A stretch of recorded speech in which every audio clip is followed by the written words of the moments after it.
ఏంటో గానీ ఎవడు ఎన్ని ఫుడ్ స్టైల్స్ చేంజ్ చేసినా నేను రెస్టారెంట్కి వెళ్తే మాత్రం చికెన్ లాలీపాప్ ఆర్డర్ చేయడం మాత్రం అదేంటో గానీ అదొక అలవాట్లా తయారైపోయింది. రెస్టారెంట్కి వెళ్తే మీకు ఇలాంటి అలవాట్లు ఏమైనా ఉన్నాయా? ఎక్కడికి వెళ్ళినా గానీ ఏంటో మనకు అన్ని ఇలాంటివే కనిపిస్తాయి. I'm safe.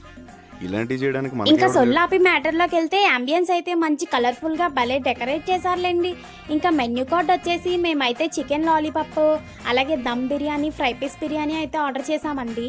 ఫస్ట్ అయితే చికెన్ లాలీపాప్ నేను ఎలాగో తినేసాను అనుకోండి, అది ఆత్రం మనకు ముందే. ఆ తర్వాత వచ్చేసి నేను ఎప్పుడు ఫ్రై పీస్ బిర్యానీయే కదా ట్రై చేసేది, ఒకసారి దమ్ బిర్యానీ ట్రై చేద్దామని ఫస్ట్ టైం అయితే ట్రై చేశాను. నాకైతే టేస్ట్ చాలా వరస్ట్ అనిపించిందండి. రైస్ అయితే బానే ఉంది కానీ దమ్ పీస్ అయితే ఏదో ఉడకబెట్టి తెచ్చేసినట్టు ఉందండి. ఏ మసాలా ఎక్కలేదండి దానికి. నేనైతే ఈ రోజు మీకు ఒక సజెషన్ ఇద్దాం అనుకుంటున్నానండి. దయచేసి మీరు ఎవరైనా రెస్టారెంట్కి వెళ్తే బై హ్యాండ్ క్యాష్ అయితే మెయింటైన్ చేయండి. ఆ రోజు అయితే మాకు ఫోన్ పే ఒక్కరి ఫోన్ లో కూడా అవ్వలేదండి. నాకైతే ఫోన్ పే అవ్వకపోతే అసలు తోముడేనబ్బా. నిజంగానే అలా అనుకున్నామండి బాబు. లాస్ట్ కి అయితే ఏదోలా అమౌంట్ సెట్ చేస్తామనుకోండి, సోంపు మాత్రం ఇంపార్టెంట్. దీని అడ్రస్ అంటారా, సూర్య సినిమా హాల్ పైన రామచంద్రపురంలో.